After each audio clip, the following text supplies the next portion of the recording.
name is Dennis Sperling. If you've been involved in an accident, call me and I'll fight for you. I'm not an actor or a celebrity spokesperson. I'm a real trial lawyer, and I've appeared before real judges and real juries on behalf of people with serious injuries. So when I say I'll fight for you, I mean it, and I'll back it up. If you've been hurt in an automobile or 18-wheeler accident, contact me toll free at 866-529-2444, and I'll fight for your rights. Think about this, Jeff, man. This is the same culture that allowed, how many was it, 120 million blacks to be kidnapped from the west coast of Africa and brought all the way over to this new world. Right. And we still here 400, 500, 6 years later, no help from our brothers in that. This is the same culture. Like what we still have the same disunity. Or in LA. Okay. All right. So here, bro, why is that bad if it benefits them? Because they came together to. Why is that bad if it benefits them? This is what they're doing it because it benefits them. Because it says African Americans, it specifically mentions us because we were getting resource streams after the civil rights movements and the money was going to us. They decided to not be white no more. Okay, great. That benefits them. You don't get what I'm trying to say. Why are we mad at them for doing what benefits them? Because that was a move against us. They were like, hey, these black people get money. But why are you mad at them for doing what benefits them? I'm not mad at them for that, but we should do the same thing and on some op shit. There we go. So take There's your answer, brother. And you know what that means? That's what I've been saying this whole time. Unity. Don't worry about what they're doing. You focus on unifying yourself. See, all this complaining about what the next man is doing that benefits him, that's not taking us any steps further. But she's not going to have any access to that 800 million. Now, she probably was getting $1 million a month from her husband. I can't see how he didn't have $1 million. Here's a black card, baby. Go do what you do. But so now she's in a situation where, damn, I'm about to lose everything because I had a miscalculation. And that's where the old saying go, pigs get fat and hogs get slaughtered. That's what old Southern saying. So she tried to be a hog and now she's about to get slaughtered. You see what I'm saying, bro? So, that's unfortunate, but I don't feel sorry for Dr. Dre. I feel sorry for the guy that's making $15,000 working at Sam's Club or Walmart, who has 2 kids by a woman who has 3 other kids, and he the only one paying child support, and his child support goes to paying all these other kids. That's the one I feel sorry for. Well, I've been practicing law going on 21 years now, licensed in Texas, Louisiana, Illinois, New York. I'm also licensed to practice in several federal courts and the United States Supreme Court, along with the Fifth Circuit, U.S. Fifth Circuit Court of Appeals. I started off at Grambling State University. I went to Southern University for law school, graduated in 2000, took the bar July 2000, scored a perfect score. And then when I went on to Tulane University Law Center, where I got an LLM in environmental and energy related law. My love has always been tort law, environmental law. I started off wanting to be a biologist. Well, I wanted to be a veterinarian. Then I kind of said, I don't know about that. After they had me dissecting rats. So I'm like, I think I'll stick to the lawyer stuff. But either way, I enjoy what I do. I practice personal injury law in Texas, mostly Texas and Louisiana. And recently, since 2017, I've been heavily involved in environmental tort litigation here in Houston.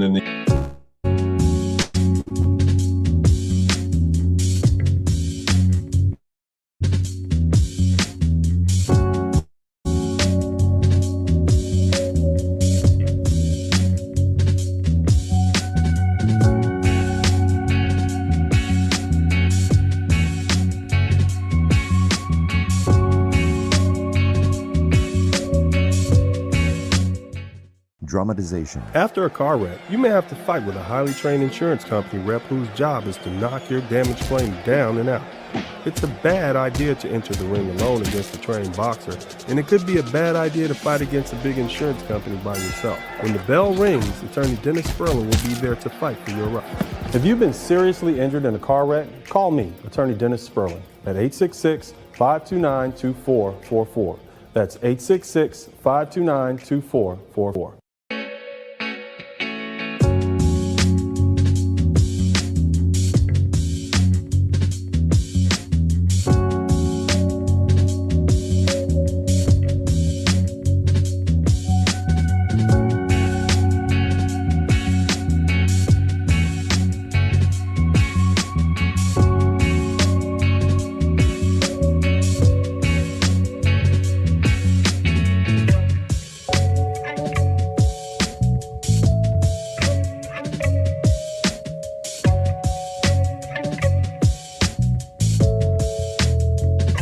Hey, what's up, everybody? If you appreciate the format and you appreciate what we're doing here, then make sure you contribute to the Cash App, make sure you contribute to the PayPal, make sure you donate to the Super Chat.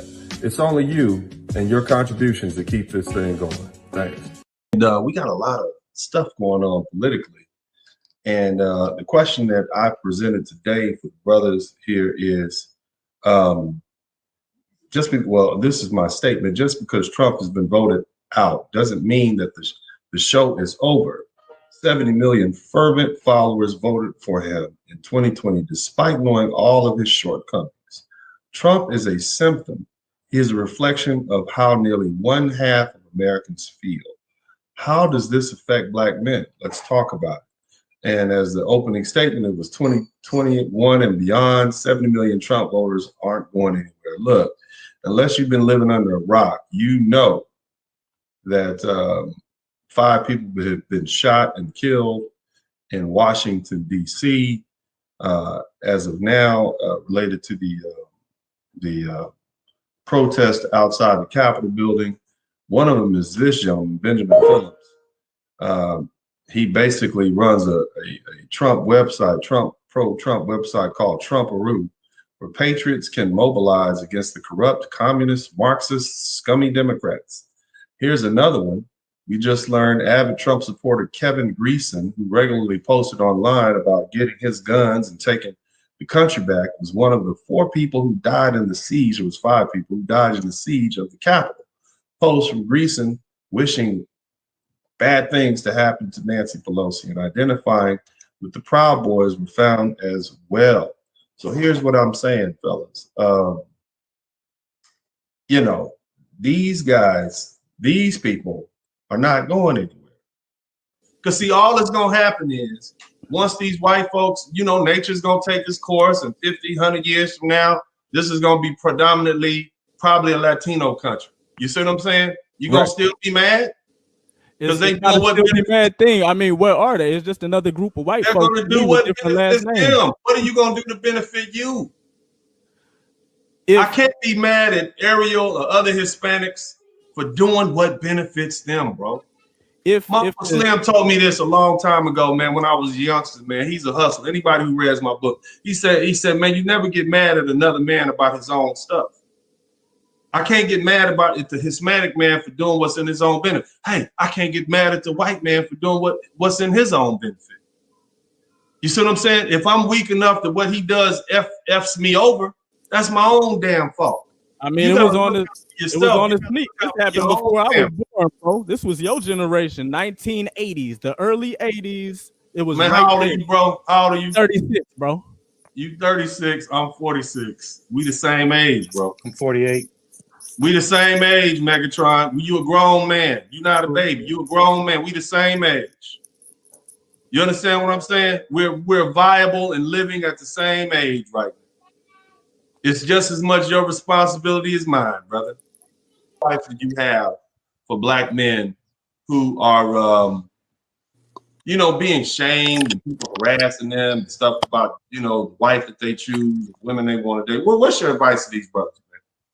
I mean, focus on your purpose. You know, like they need to keep their head down like you did and focus on their purpose, whatever that may be. You know, I would say also try and get yourself into a situation where, you know, you're free. You know, you have a job that you can work online. So you can optimize your time doing other things or start another business. Mm-hmm. I mean, that should be your focus. You know, the haters are always going to be there. They're not going to disappear. All right. And you just got to keep focused on your purpose and do you. I mean, we used to have that back in the day, right? Before, focus on yourself is just do you, and everything else should, iron itself out. They didn't do. We won't pick sides. What we won't do is get ourselves involved in these sort of political skirmishes that have been going on between the two factions in this country for hundreds of years. What we need to do is take this opportunity to build our own infrastructure, deal with our own internal issues, and not get baited into Republican and Democratic talking points or conservative or liberal talking points. It really doesn't matter, because at the end of the day, they're just trying to figure out who's going to be in control of these resources that the dominant society has taken from the rest of the world. It has nothing to do with us. And so when I see Black folks picking sides, yeah, it's great. I don't care if you voted for Trump. I don't care if you voted for Biden. It doesn't matter to me, because at the end of the day, you're still a Black person, especially you as Black men. You as a Black man, you need to focus on what you need to do. Make yourself a better person. Figure out what it is you need to enhance your position in this world right now. That's what you need to do. You don't need to get caught up into what Trump is doing. Oh my God, I can't believe that he needs none of your business. Nothing. Because as soon as they finish with them, they're gonna go right back to you.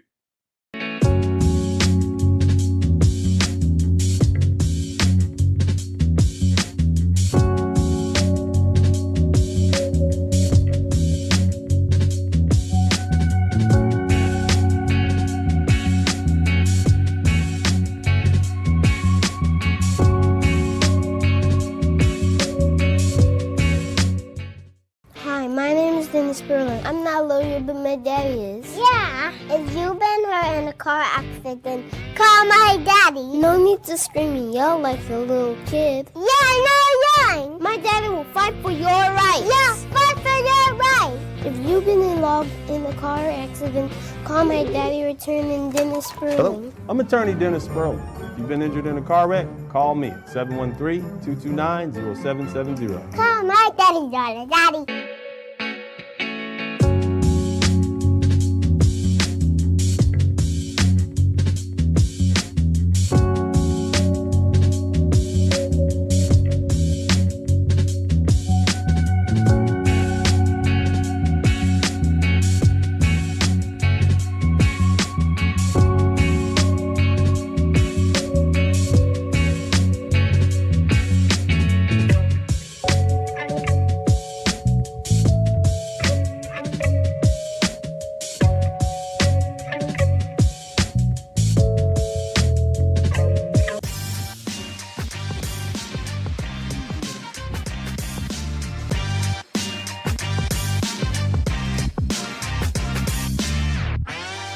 Dennis was called to participate on a panel to speak to that. And when Dennis' time came up, he said, no, I disagree with Lonnie Love. This is a very simple issue. She is too big to get the kind of men that she wants. It's that simple. Real simple. And anybody, is anybody willing to tell the emperor that he has no clothes on at this point? Like, who's going to stand up and just say, no, it's because you weigh like 350 pounds. That's why you can't get the men that you want. That's why you can't get these top-notch men that you want. And nobody's willing to, say that, man. And that's just unfortunate. But you know what? Part of being an adult is not being able to get everything you want. That's true. That's true. And unfortunately, a lot of these sisters, man, they feel like they're settling for a brother that works at the local Exxon plant that makes $120,000 a year.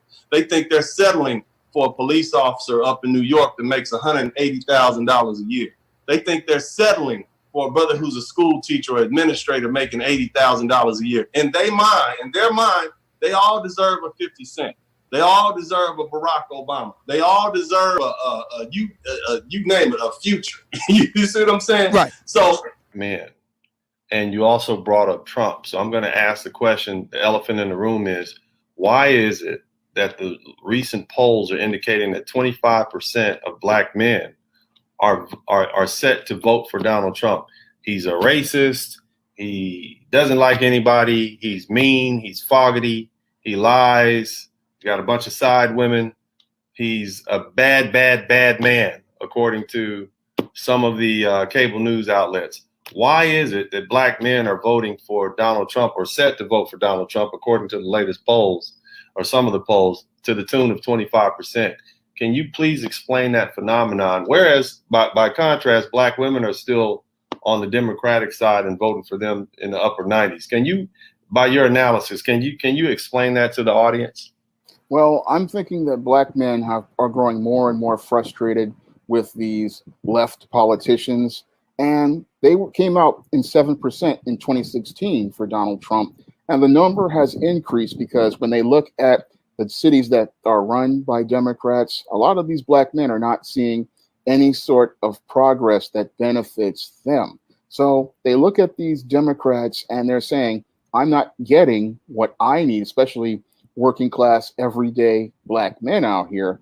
They're not seeing any sort of tangibles being offered to them by the Democratic Party. So a lot of them left us. And one of the things that led to a lot of them leaving in 2016 was the fact that we had all of these murders of black men, like Eric Garner, like Michael Brown, Trayvon Martin, and your Barack Obama's Department of Justice did nothing in any of these cases. So these black men were sitting there hoping that the black president would provide them with justice, but the black president decided to blow off black men. And when he blew off black men, those black men decided to go to the other side. And now more and more of these black men are seeing some of these indirect benefits from a Trump presidency, because Trump's policies that deal with immigration actually lead to the indirect hiring of black men on jobs. And these black men are seeing that they can get employment, they can get economic footsteps that they couldn't get as related to the Obama presidency. And they're also seeing that the Trump administration has made a few little inroads here and there as related to trying to get justice for black men in some cases. Now, I'm not saying all cases, but we've seen in the case of the cases like George Floyd, we saw some action, I think, as related to that case. Whereas Barack Obama did nothing. His attorney general in the case of George Zimmerman practically ignored black people. And when he ignored black people and he did nothing about George Zimmerman, he basically created Donald Trump. And that's something people don't understand about Barack Obama. If it wasn't for his inaction on Trayvon Martin and George Zimmerman, Donald Trump wouldn't be in the White House today.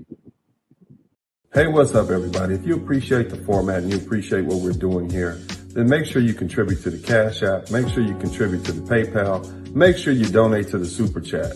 It's only you and your contributions that keep this thing going. Thanks.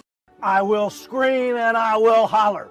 Then I'll scream and holler some more, saying absolutely nothing. You have a choice in legal representation.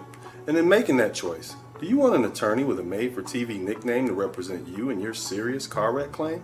I will growl, kick, and scream. My name is Dennis Sperling.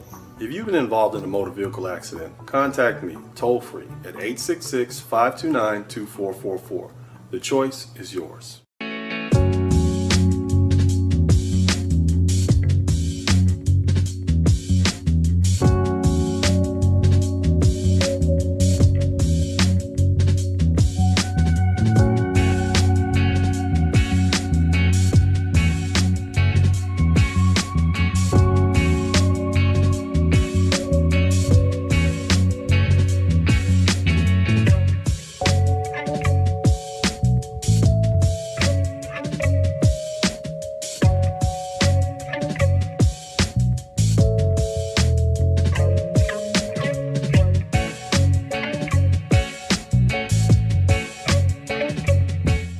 Thank you, everybody, for your contributions. I appreciate it. Let's keep it going. Donate to the Super Chat. Donate to the PayPal. Donate to the Cash App. It's your contributions and your donations that cause for this platform to grow. Let our voice be the preeminent voice of Black America. What's up, you guys? This is Dennis Sperling, and I'm back again. And we're going to have another conversation about Black American military men. This is Vietnam War Heroes, Part 5. I've looked on the internet. I don't see anywhere that they are showcasing Black American heroes. It wasn't until I began to look, because you guys motivated me to look, that I found over 20 Medal of Honor winners from the Vietnam War, all Black men, all Black American men, and 22 to be exact. And I'm just overwhelmed with joy that I'm one of the first people to, I don't want to ever take credit as being one of the first, but pretty much I'm one of the first people to showcase these men like this. And I'm proud of it. And I'm happy you guys are with me. I don't expect to have a lot of numbers here tonight, but what I do expect is for this to be searched and Googled in the years to come. I expect small children who are doing Black history, Black men in the military, this is going to come up. This is going to be one of the first searches that they find. And I'm just overjoyed to contribute this part of Black history, to be able to bring it all together. And of course, I could never take credit for the work that the people who put these pages and these resources together. I'm just basically speaking and bringing to life these words and trying to paint a picture for you guys, because, man, I think it's a worthwhile endeavor. At this time, I just want to thank you guys. Shout out to all the members of my community here, members of my page. Big shout out to Aaron H., new member. Welcome, Aaron. Thank you so much. I want to give another shout out to Charles Rhodes. This is another member here. And a big shout out to Darkness. I get some of the most interesting names. I got Volcanus. I got Lucifer comes through here every now and then. Lucifer comes and pays attention to the Sunday sermons. So shout out to Lucifer if he shows up. All my guys, all my regular guys, Malika. Who else, man? There's just so many other people to name, man. You know, I know you guys, man. You guys know you got a home here with Dennis Sperling Unfiltered. But, you know, without further ado, it saddens me to have to discuss all this. These Black men who fought and died, these young Black men, many of them barely in their 20s, and they fought, but they fought like men. They sacrificed themselves. If we found out, many of these Black Marines and soldiers and sailors, they sacrificed themselves on behalf of the men that were with them. Many of them jumped on grenades. Some of them rushed back into fire. We have medics rushing, you know, hundreds of yards. We got men doing things that are just so amazingly valiant, like 50 Cal Hal. Big shout out to 50 Cal Hal. We can never forget him. It's just amazing some of the things they do, just the way they stayed in the fight and never gave up. This is the type of heroism. This is the type of masculine warrior traits that we need to talk about. This is what we need to talk about. You know, if we're going to talk about Black men getting shot, let's not always talk about Martin Luther King. Let's not always talk about Malcolm X. Let's talk about the Black men that had a fighting chance and they fought back, you know, in the military. These guys that were walking through the jungle, the jungles of Vietnam, enemies all around them popping up everywhere, but they had nerves of steel. And at the crucial moment, they rose to the occasion. And then for that, they should be remembered through all time. And so that's what we're doing. We have an obligation. We as Black men, specifically as Black American men, we have an obligation to remember our own. We have an obligation to uplift our own. And that's what we're doing. We cannot let the memory of these men die. And tonight, we're going to continue that conversation. The first thing I want you to understand, and I want you to remember this, over 300,000 African-American men served in the Vietnam War. 300,000 African-American men served in the Vietnam War. We had the highest number of Medal of Honor winners of any minority group. And per capita, we had more men serving than any other, including white folks.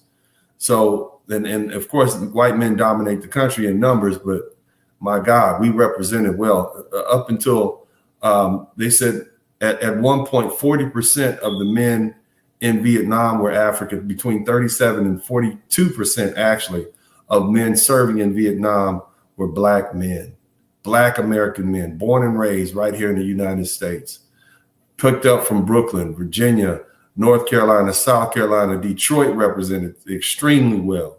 Shout out to D-Town, man. You guys got some tough guys up there, man. But this is what these guys did, man. You know, Texas was in there too. All you guys all throughout the South. But either way, let's go ahead and start the conversation. hit the #1 button for all the veterans. And you guys make sure you contribute to the Super Chat, the Cash App, and the PayPal. I don't expect a lot of people to be here tonight. This is not something that, most folks find interesting. Again, as I said before, this is purely the domain of African-American men. Matter of fact, it's purely the domain of masculine African-American men who appreciate the warrior culture. We need to bring that back. But I want to talk to you all tonight about Private First Class James Anderson Jr. He was killed in action. His name is Friday. He was born January 22nd, 1947. And he died on February 28th, 1967. And he was a United States Marine. Big shout out to the Marine Corps. He posthumously received the Medal of Honor for heroism while serving in Vietnam on February 1967.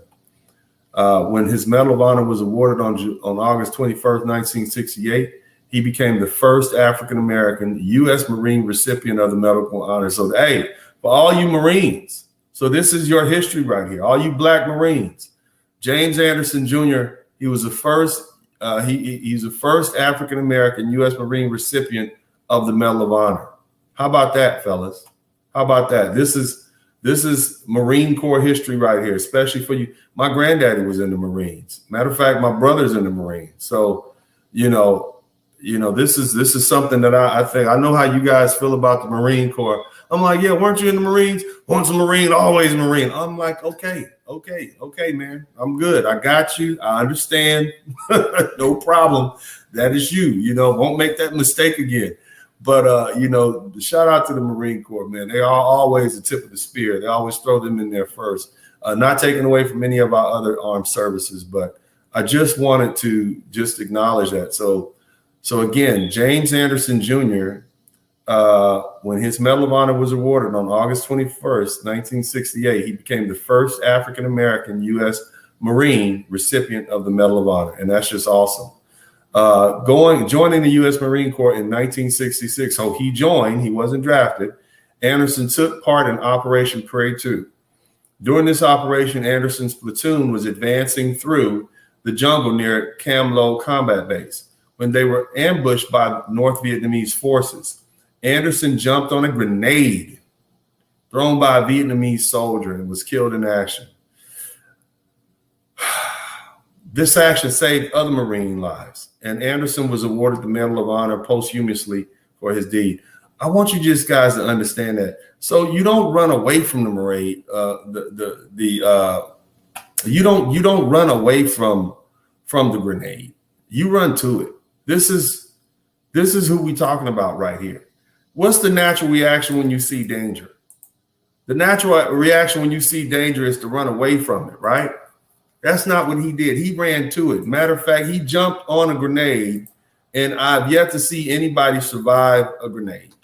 And so he already knew he was going to die, but he did it anyway. So, what I'm saying to you guys is just recognize that heroism. And so for anybody who says Black men come up short or came up short, it's just not true. This man basically gave his life knowing he was going to give his life for his fellow Marines. And so you have to you gotta sit back and just look at that, just understand that he gave his life for his fellow Marines, and he knew he was going to die. That's the thing about it. That's the thing that you just can't fathom that. What do we do with somebody swinging a knife at us or something like that? Huh? What do we step back, we move out the way. Nobody runs to it. This Marine ran to danger to protect his guys, right? Just think about that. Just think of the type of man you have to be to do that. I want to read a little bit more. I want to get a little bit more detail about Marine Anderson here. It says here, beyond the Call of Duty, route from 2nd Platoon Company F, 2nd Battalion, 3rd Marines, 3rd Marine Division in Vietnam on 28th of February, 1967. Company F was advancing in dense jungle northeast of Lo. in an effort to extract heavily besieged reconnaissance patrols. So some guys got stuck out there. Private First Class Anderson's platoon was the lead element and had advanced only about 200 meters when they were brought under extremely intense enemy small arms fire and automatic weapons fire. The platoon reacted swiftly, getting online as best they could in thick terrain. Now, I need one of you Marine guys to come in here and tell me what online means, because they had to get online. I can imagine what it means, but I want you guys to tell me what that means. What does getting online mean, guys? Well, I know we got some Marines in here.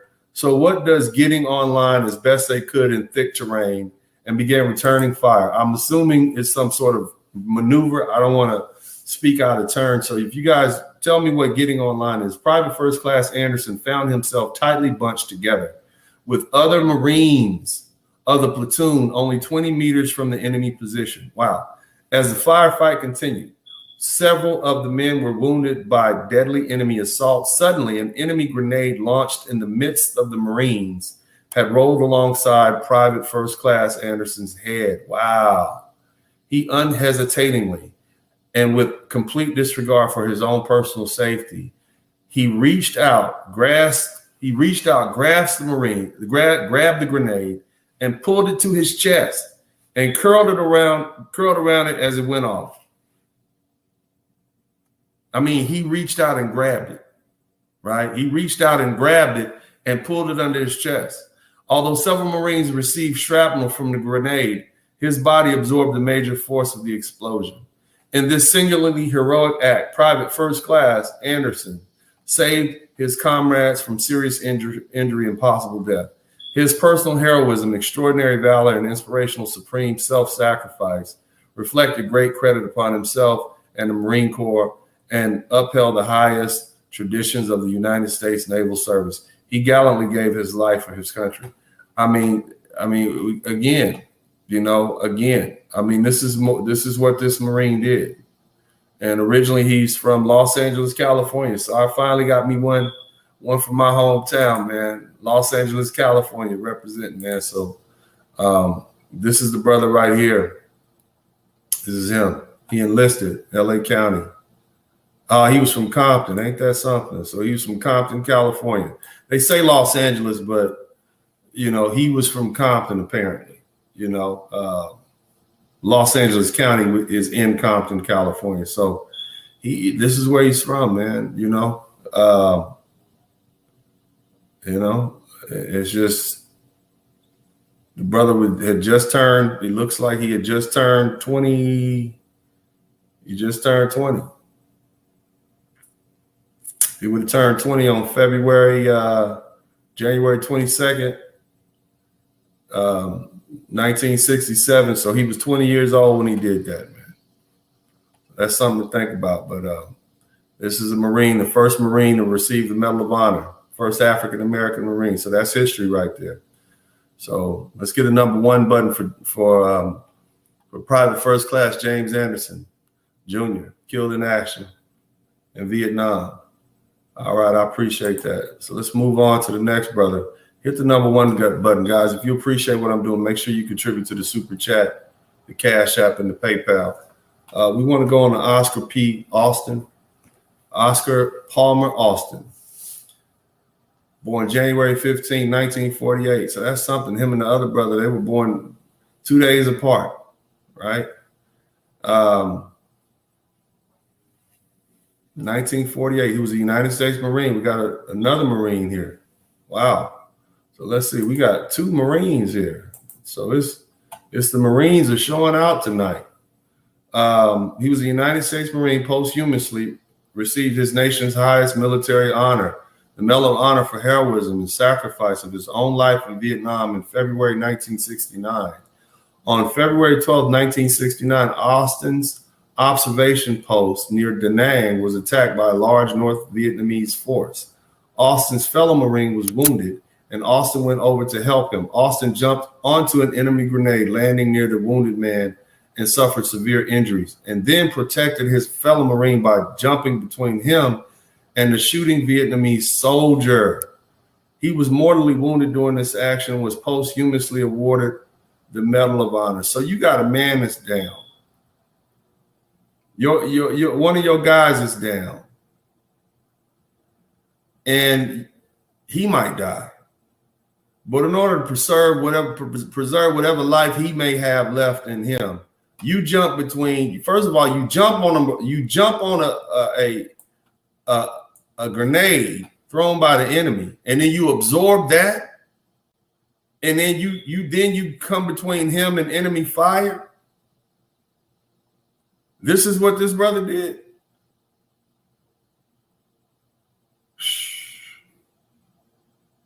Austin was born January 15th in 1948 in Nacogdoches, Texas. That's a little bit north of here. He attended Booker T. Washington Elementary in Phoenix, Arizona, and Phoenix Union School. Austin joined the United States Marine Corps in Phoenix, Arizona, April 22nd, 1968, and completed recruit training with the 3rd Recruit Training Battalion and Marine Corps Recruit Depot, San Diego. See, he was down there in San Diego. So he would have been down there with my granddaddy on the Marine base, Camp Pendleton, I believe. He completed his individual combat training with Company T, 3rd Battalion, 2nd Infantry Training Regiment, Marine Corps Base, Camp Pendleton. Yeah, so he's down there at Camp Pendleton, California in August 1968, and basic infantry training with Weapons Company, Basic Infantry Training Battalion, 2nd Infantry Training Regiment at Camp Pendleton in September. So he's down there where my granddaddy is buried and where my brother was based at when he enrolled in the Marine Corps. And I think my other brother joined the Marine Corps about 3 or 4 years ago. At least they said he was. We'll see what he does. Promoted to private first class on October 1st, 1968. He was transferred later that month to South Vietnam, where he served as ammunitions man with Company E, 2nd Battalion, 7th Marines, 1st Marine Division, while participating in combat 6.5 miles west of Da Nang. February 23rd, 1969, he was killed in action. So let's see what happened. During the early morning hours of February 23rd, 1969, PFC Austin's observation post came under fierce ground attack by the North Vietnamese Army force. Let's take a look at that. I want to see where Da Nang is because I've heard about that a lot. Let me take a look at that. I just want to take a look, you guys. I don't want to take away from it too much. But let's see what comes up.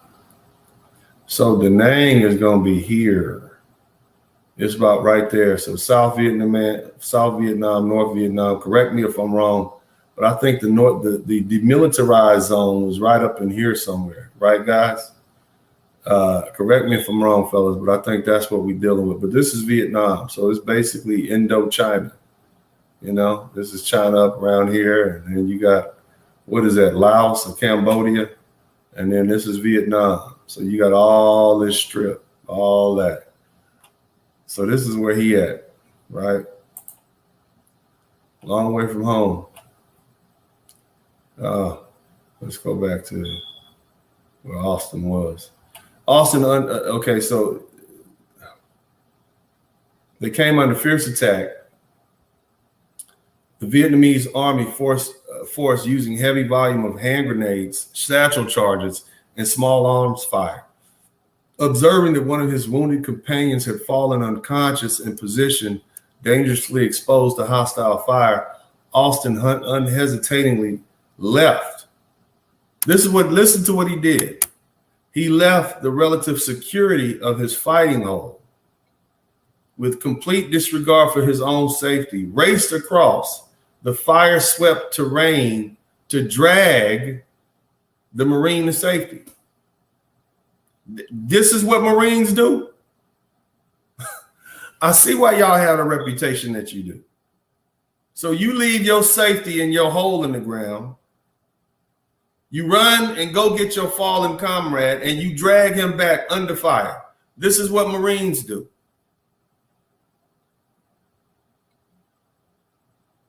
Raced across a fire-swept terrain to drag the Marine to safety. As he neared his companion, he observed an enemy grenade land nearby. Leaping, Between the grenade and the injured Marine, Austin took the full force of the explosion himself. Although he was badly injured, Austin turned to help his fallen companion and saw a North Vietnamese soldier aiming a weapon at the unconscious man. With full knowledge of the probable consequences, Austin threw himself between the injured Marine and the hostile soldier. In doing so, he was mortally wounded. Austin is buried at Phoenix Greenwood Memory Lawn Mortuary Cemetery. Look what he did, you guys. Look at that. I'm sorry. I'm gonna read some more about this, man. He needs this needs to be spoken. This 20-year-old young man did this. Assistant Marine Gunner. While serving as assistant machine gunner with Company E 2nd Battalion 7th Marines, 1st Marine Division in connection with operations against enemy forces in the Republic of Vietnam, during the early morning hours of February 23rd, 1969, Private First Class Austin's observation post was subject to fierce ground attack by large North Vietnamese Army force supported by heavy volume of hand grenades, satchel charges, and small arms fires. Observing that one of his wounded companions had fallen unconscious in a position dangerously exposed to hostile fire, Private First Class Austin unhesitatingly left the relative security of his fighting home. With complete disregard for his own safety, raced across the fire-swept terrain to assist the Marine to a covered location. As he neared the casualty, he observed an enemy grenade land nearby and reacting instantly, leaped between the injured Marine and the lethal object, absorbing the effect of the detonation. As he ignored his painful injuries and turned to examine the wounded man, he saw a North Vietnamese Army soldier aiming a weapon at his unconscious companion. With full knowledge of the probable consequences and thinking only to protect the Marine, Private First Class Austin resolutely threw himself between the casualty and the hostile soldier, and in doing so was mortally wounded. Private First Class Austin's indomitable courage, inspiring initiative, and selfless devotion to the duty upheld the highest traditions of the Marine Corps of the United States Naval Service. He gallantly gave his life for his country. You really can't. It's really not much more you can say about this brother. This is what this young brother from Texas did at 21 years old on a foreign country for his fellow comrade. Now that's a warrior right there. You're not going to attack my man. You're not going to attack somebody that's with me while they're down like that. I don't know what else to say about this black man. But what you can never say is black men, this man ran into enemy fire. He ran in and gave his life to protect his comrade. Really doesn't get any. It's not much more you can say about that, fellas. I don't know what else to say. What do you say about that? There's not a whole lot to say. This brother right here, his name is John L. Canley, but I want to talk about Rodney Maxwell first, because last night I actually put a picture up. He looked a lot like the other brother, but this brother right here, they look similar, right? And so, but I want to make sure we acknowledge him. This is Rodney Maxwell Davis. He's another Marine. He was born in 1942, died on September 6, 1967. He was a non-commissioned officer in the United States Marine Corps and posthumously awarded the Medal of Honor for heroism above and beyond the call of duty in 1967 during the Vietnam War.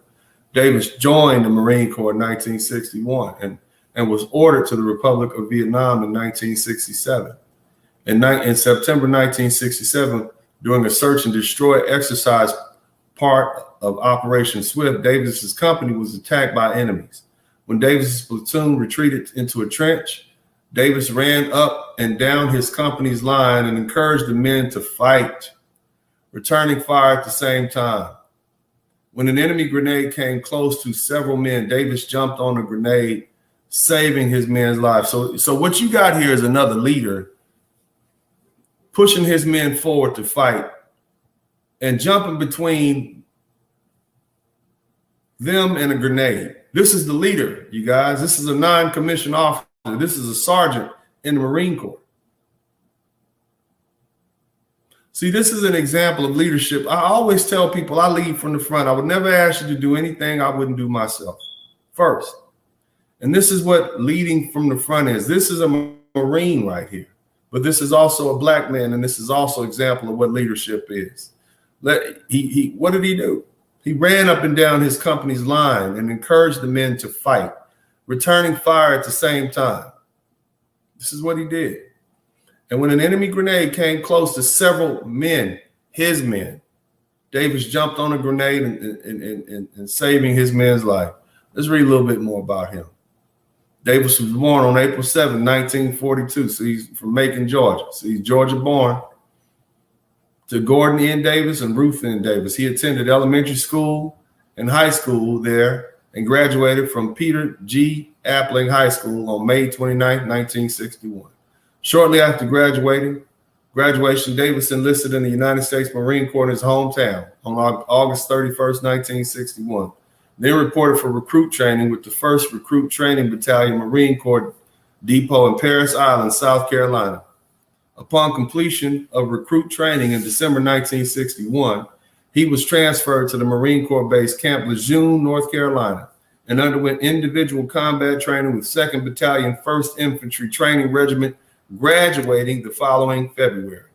Davis then joined Company K, 3rd Battalion, 2nd Marines, 2nd Marine Division, FMF, at Camp Lejeune and served as a rifleman until May 1964. While stationed at Camp Lejeune, he was promoted to Private First Class on April 1st, 1962, and to Lance Corporal on January 1st, 1964. So he's moving up in rank. As Lance Corporal, Davis was ordered to London, England for 3-year tour duty as a guard with the United States Marine Detachment Naval Activities. He was promoted to Corporal on January 1st, 1966, and Sergeant on December 1st, 1966. Wow. So it took him less than a year to go from corporal to sergeant. So this brother was moving up. Then he was ordered to the Republic. He must have demonstrated a lot of really good leadership qualities. That's what that tells me. Ordered to the Republic of Vietnam in August 1967, Davis was assigned duty as platoon guide with Company B, 1st Battalion, 5th Marines, 1st Marine Division on September 6, 1967. He was operating with his unit in Quang Nam Province on a search and clear mission during Operation Swift when they were attacked by a large North Vietnamese force. Elements of the platoon were pinned down in a trench lined by mortars, heavy automatic small arms fire. He went from man to man, encouraging them on and also returning fire at the same time.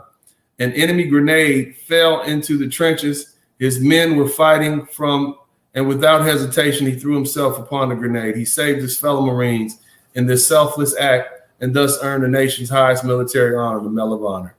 Wow. Look at that. Presentation of the Medal of Honor was made posthumously to Davis's widow, Ms. Judy P. Davis, by Vice President Spiro Agnew in office. The presentation is the name of the Congress. The presentation is in the name of the Congress of the United States. Davis was survived by his wife, Judy, and 2 daughters, Nicola Davis and Samantha J. Davis Steen. The city of Macon did not allow Black descendants to be buried inside the city limits in 1967. So, we still dealing with this. We still dealing with racism. These brothers are fighting overseas and he also received the Purple Heart too, you guys. Purple Heart, Medal of Honor, Combat Action Ribbon. This is what he received. Davis was buried in an all-Black cemetery outside the city. About 2010, in 2010, several white Marines were driving by Macon, including one man who's saved by Davis. They stopped to pay their respects at his graveside and were angered to find that the wooden monument to Davis was rotting, and the cemetery was covered in weeds and had made headstones fall over. They removed all the weeds from around Davis's grave and many graves around it, cleaned up a section of cemetery before leaving. The 1st Battalion, 5th Marines Association was informed and donations arranged. Civilians and other Marine families and surviving spouses accumulated $60,000, and a large granite monument was built at Davis's gravesite. Several times a year, gathering is organized and the entire cemetery is weeded and tended. Donations continue to accumulate and are now used mainly for scholarships and deserving children. Isn't that something? So somebody that he saved, one of the men that he saved, one of the Marine white guy apparently, one of the white Marines that he saved made their way to the cemetery, saw that it was overrun with weeds and the black, this is the black cemetery, right? And they cleaned it up, made donations, you know. They put a big headstone out there for him, you know, and that's just, I think I actually got a picture of it right here. I want y'all to take a look at it so you can see what they did with it. You know, these men that were saved by this man will never forget him. And I think this will be pictures of him and his wife right down there. But this is his, I guess that's it right there. Rodney Maxwell Davis. That's what it looks like. That's what they went ahead and did. Oh, wow. This is it. Look at that, guys. Look what they did for him. Wow. My goodness. Imagine if you're a little grandchild and you go out there and you see this is your grandfather. This is what people thought about your grandfather. You know? Look at this, man. You go out there, you don't never met your granddaddy, but this is what these men thought about your grandfather or your great grandfather. How would that strike you, seeing that? That's beautiful. This must have been a great man right here for the people that come back, the people he saved came back and they got that there for him. That is beautiful. Wow.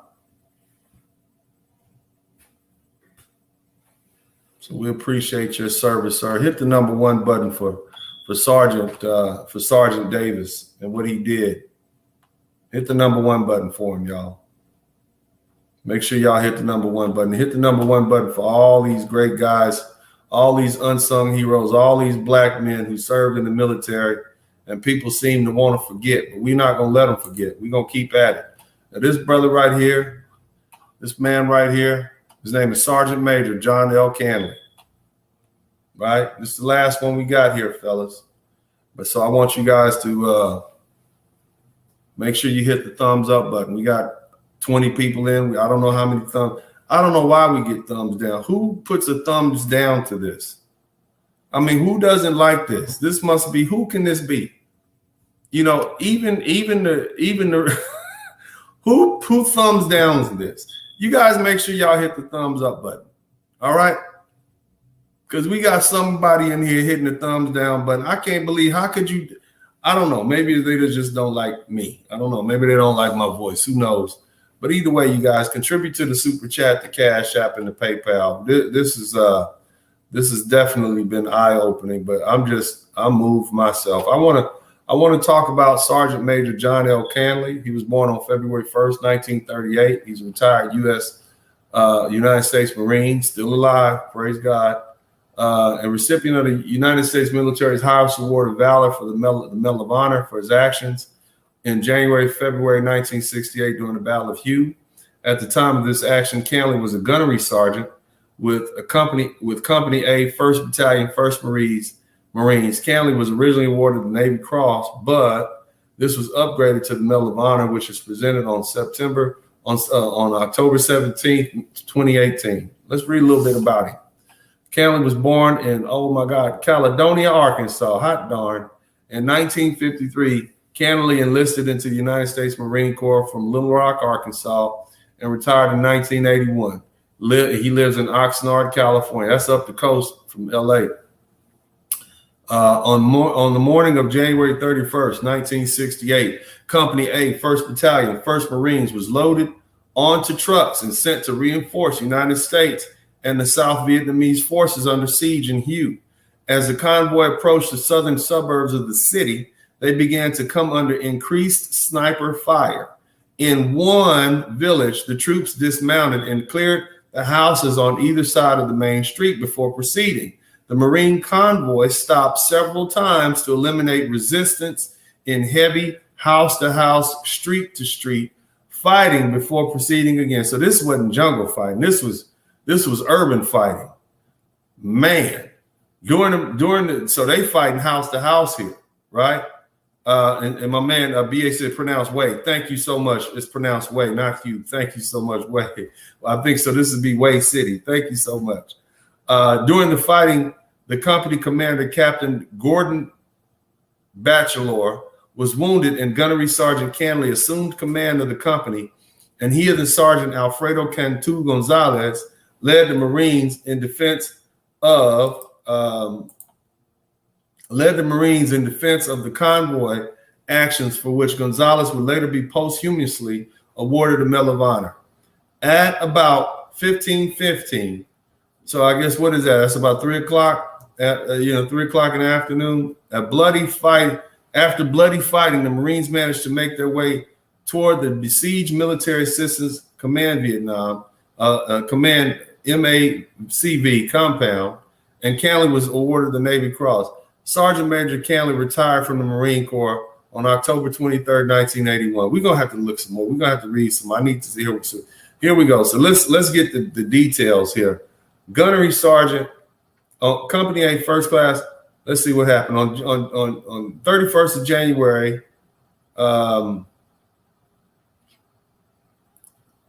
February 19th. From the 31st of January to February 6, 1968. So this is an ongoing thing. Company A fought off multiple vicious attacks as it rapidly moved along the highway towards Way City to relieve friendly forces that were surrounded by enemy forces. Despite being wounded in these engagements, Gunnery Sergeant Canley repeatedly rushed across fire-swept terrain to carry his wounded Marines to safety.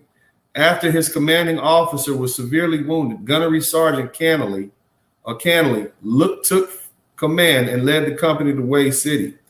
At Way City, caught in deadly crossfire from enemy machine gun positions, he set up a base of fire and maneuvered with a platoon in a flanking attack that eliminated several enemy positions. Retaining command of the company for 3 days, he led attacks against multiple enemy fortified positions while routinely braving enemy fire to carry wounded Marines to safety. On February 4th, he led a group of Marines into an enemy-occupied building in Way City. He moved into the open to draw for. Oh my God! So he moved in the open, let them shoot at him, located the enemy, eliminated the threat, and expanded the company's hold on the building, room by room. Gunnery Sergeant Canley then gained a position above the enemy strong point and dropped in a large satchel charge. This is a bad dude right here that forced the enemy to withdraw. On February 6th, during a fierce firefight at a hospital compound, Gunnery Sergeant Canley twice scaled a wall in full view of the enemy to carry wounded Marines to safety.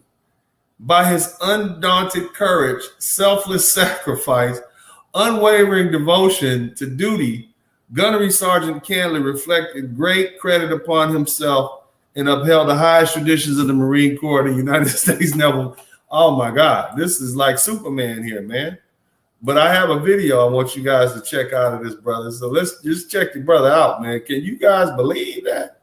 This is a bad man right here. Hold on a minute. Let me go ahead and get my bearing straight right here. That is amazing.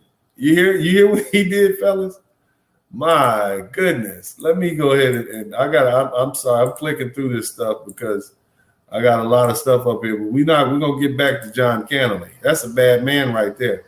I believe I had it up earlier. Let me go ahead and try and find it again. Did you hear all that stuff he did?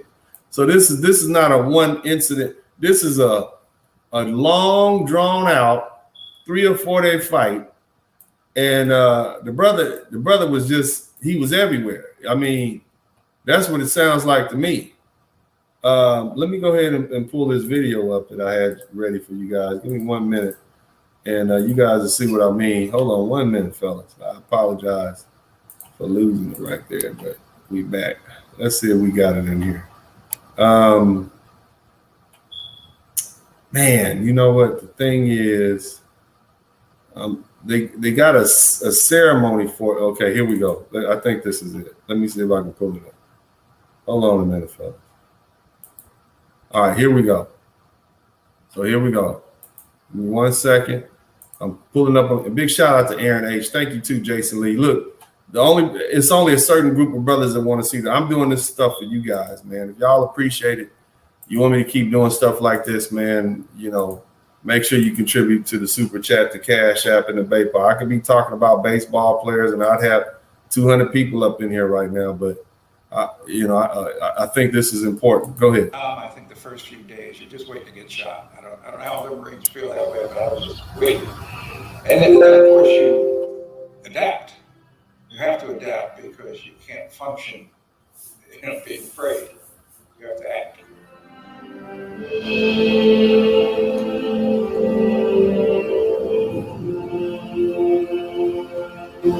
His reputation was that he never ducked. He never crawled. Cannelly, he may not ever have even fully understood this himself, but Cannelly was a fatalist. His I suppose. He certainly was then. And he clearly did believe that if today was your day, there was nothing you could do about it. During firefights, when we'd be all hugging Mother Earth, he'd be standing up directing us. The result of that is he appeared to be fearless because he was fearless. And we all considered him totally, completely, and absolutely. I want y'all to understand what these fellas are saying. Can you guys hear what they're saying about this man? He never ducked. You hear what they said? They said apparently gunnery sergeant's philosophy was, if it's your day to die, there's nothing you can do about it. So instead of ducking down and hugging the ground, he's telling them that he's directing fire. And so it made them look at him like he's fearless. What if you had a leader like that? What if you had a leader? That's like having some sort of superhero leading you. How much more ferocious does that make you as a fighter? Right? Man, why have we never heard about this one? I think we got, you know what? I think we got we got a Marine right here that can give 50 Cal Hal a run for his money. Sergeant Major John Cannelly. Let's remember his name. Sergeant Major John Cannelly. My goodness, let's continue to listen to what his men had to say about it. Without fear. You sit up in the middle of firefights. I don't know what else to say, but that's, and I know that might sound unrealistic to people listening, but you'll hear that from every Alpha Company Marine. He gave them a chance. If they didn't get him in that first 30 seconds, then he said to himself, I don't have to worry about it today. Yeah, Gunny Cannelly was quiet. And unlike, most Marine NCOs and gunnies, he spoke very softly. But the one thing I got from him, and I didn't have much contact with him until Way City and then after, was he loved his enlisted Marines. And he never scolded us, he instructed us, but you could feel the love. you heard the man said he loved his enlisted Marines. He loved these little young guys who enlisted and came in to fight for their country. He loved his enlisted Marines. These are the type of leaders that we had as black men, that we do have. And it's in you too, brothers. This is what you come from. These are your fathers and your grandfathers right here. This is what you got right here, man. Let's continue to listen. You really could. I know that's maybe a tough word, in combat Marines, but you could feel the love. And, I would screw up something and it was never a chewing out. It was just, this is the way we do it. So you wanted to do it right for him after that. He is individually and uniquely responsible for saving and or protecting the lives of a lot of good young Marines of that day, old gray-haired turds today. And all of us, the lieutenant included, literally worship the ground that he walks on. He's a special human being. A very, very special human being. Never takes any credit. Never wanted any credit. Just wanted to take care of his Marines.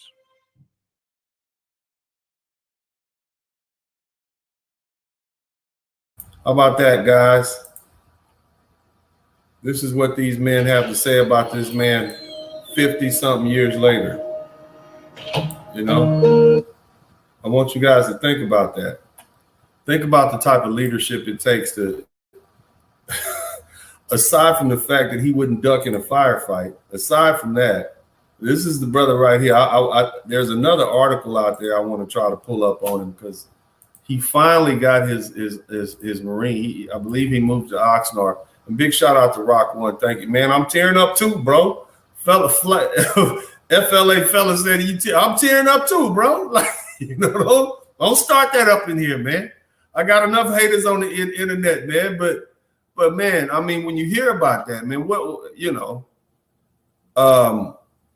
do you say about that? How do you this man, don't we love that though? Don't we love a fearless leader like that? Don't we? And just imagine, brother, he belongs to you. This black man is from Arkansas. Okay? Lives over in he's from Arkansas. He's yours. Caledonia, Arkansas. I mean, this is the type of people. These are the type of men you came from, brothers. And this is what I want you to recognize. These are the type of men we need to embrace. This is our heritage. This is our legacy. All the rest of that stuff, man. When you hear about the 60s and the 70s, why are we always talking about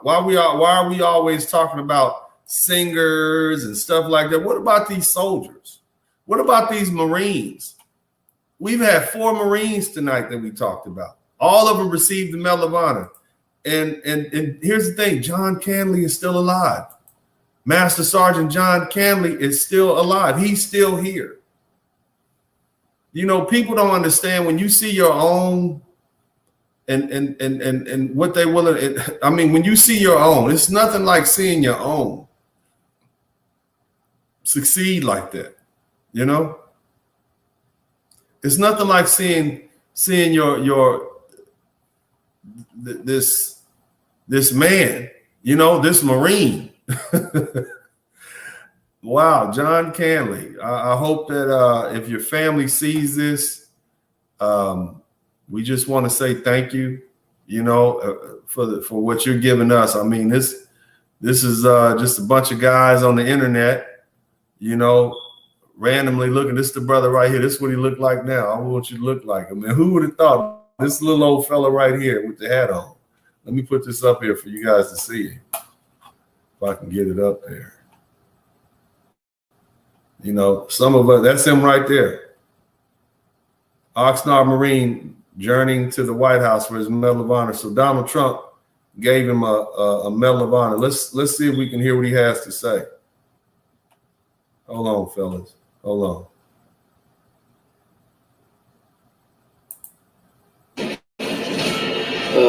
Let me know if you can hear him. If you do that, people.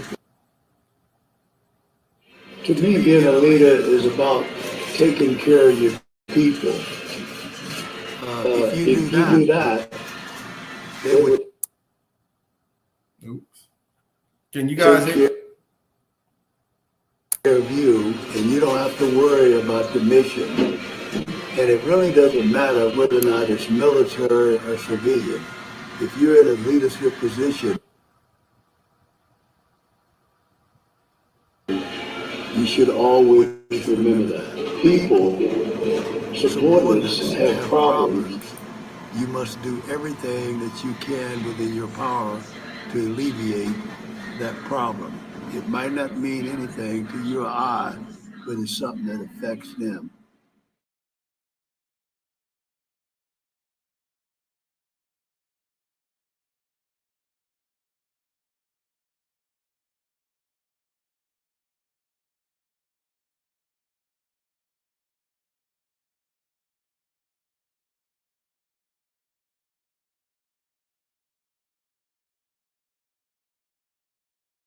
You know, these are the type of men you follow into the gates of hell. And I'm just happy he belongs to us. You know, he's 83 years old, guys. This man he was 83 years old. Can you guys hear me now? He was 83 years old. He's 83 years old, guys. This is who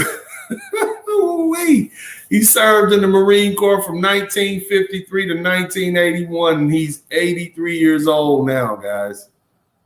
This is how old John L. Canley is, Master Sergeant, right?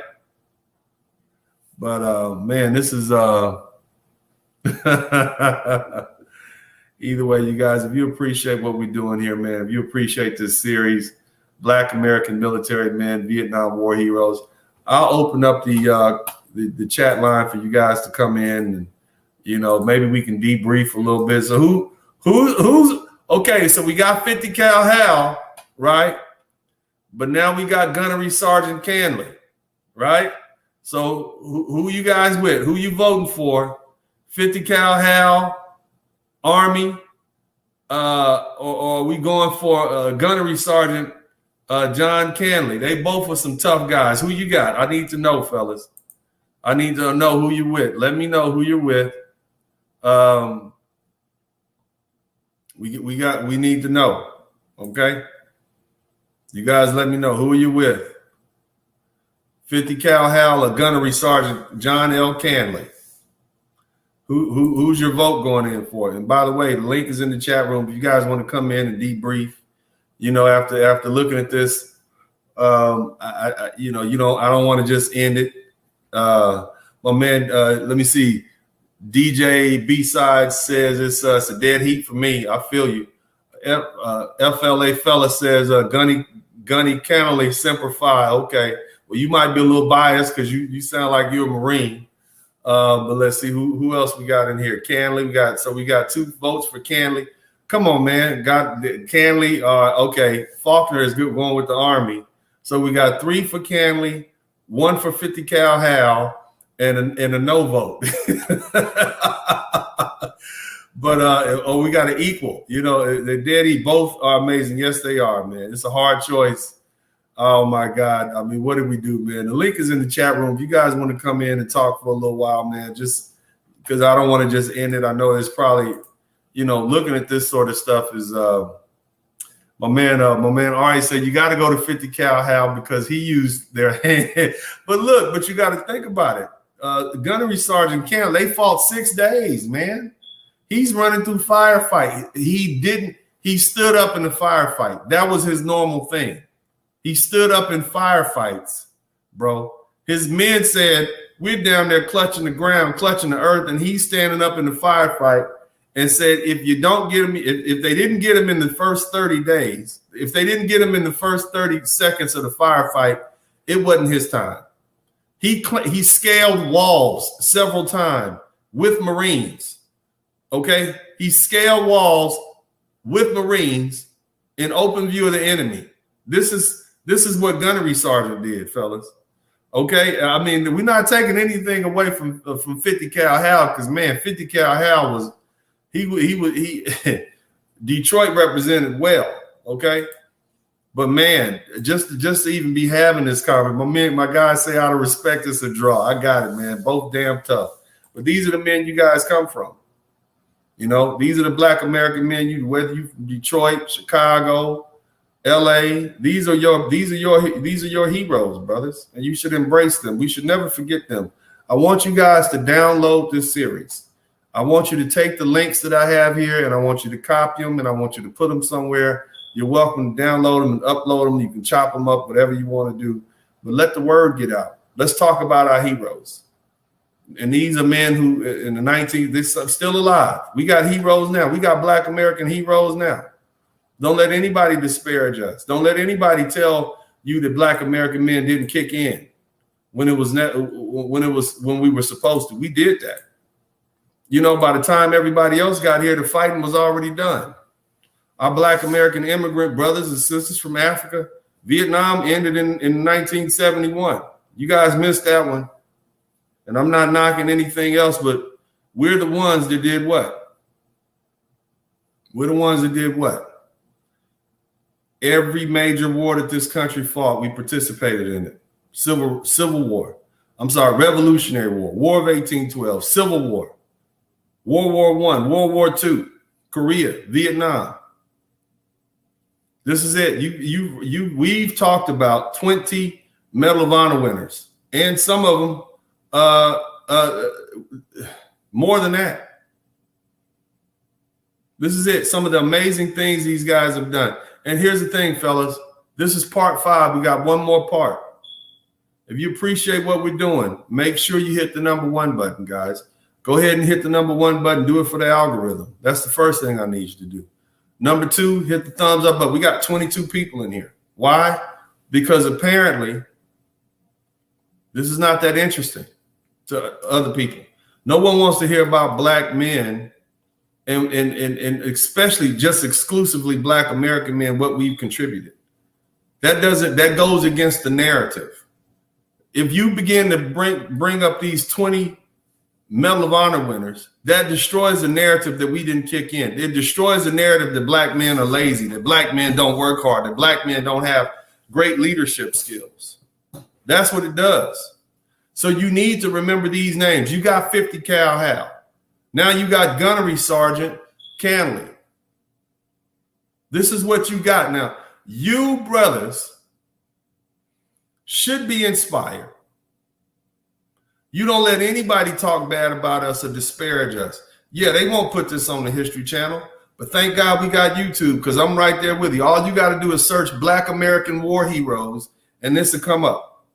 Now you got 20 of them so far. You got 20 Medal of Honor winners so far. You got brothers fighting and jumping on grenades, saving other men. Think about that. And I want you to just understand and just hear me out on this. Racism might exist, and it always will, because I just feel it's part of what, it's competition. It's always going to exist. And there's always a reason to look at the other man as less than or better than or whatever. But bottom line is, when you're getting shot at and your gunnery sergeant is standing up in a firefight, it makes you have to ask yourself, where did this guy come from? Who is making him? Who's making people like this guy? And what do they look? They're looking at a Black man from Arkansas. That's what they're looking at. So he is one of these Black men that enhances the reputation of all Black men. So what we need to do is we need to embrace him, brothers.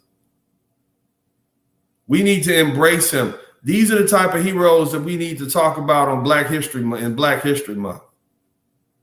These are the type of Black men we need to talk about on Veterans Day and Memorial Day. What their sacrifices, these warriors. Let's not just always talk about the religious figures like Malcolm X and Martin Luther King, and we appreciate them. They're religious figures. Let's talk about the military men. Let's talk about the veterans. That's what I want to do. Why don't we have a movie about John L. Canley? Why don't we have a movie about Gunnery Sergeant John L. Canley, that 6-day firefight? Are you kidding me? Can you imagine a movie about John L. Canley and the 6-day firefight to Wei, Vietnam, and him standing up, a black man standing up in the middle? If they don't get me in the first 30 seconds, they ain't gonna get me. Son, you messed up. That's not how we do it here. Sergeant Canley never yelled at us. You could tell he loved us. What kind of movie would that be, fellas? That would be amazing. Wouldn't that be amazing? That would be an amazing movie. I'd go see it. I mean, are you kidding me? And the man is still alive. And you got people who will testify as to what he did. And this is real life. Can you imagine a movie about Gunnery Sergeant John L. Canley, 6 days to Wei? We probably need to do a what is it called? A public funding. What is that called, guys? Crowdfunding. 6 days to Wei. Oh my God, that'd be crazy. Starring, somebody who we gonna get to play Sergeant John Canley? Who's a good one to play? Who would be the best actor to play John L. Canley? Huh? We can call it 6 days to Wei. And I don't know who. Terrence Howard. We get Terrence Howard to play Sergeant John Canley, Gunnery Sergeant. Who else you guys got? Terrence Howard. Who else? I can't think of any more of them actors out there like that. But yeah, man, that's what's up, man. So I want to just take the time to acknowledge the fallen.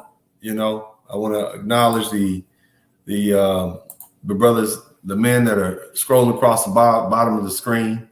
James Anderson Jr. killed in action. We talked about him.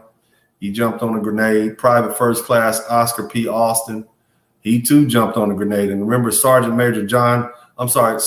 Rodney Maxwell Davis, remember him?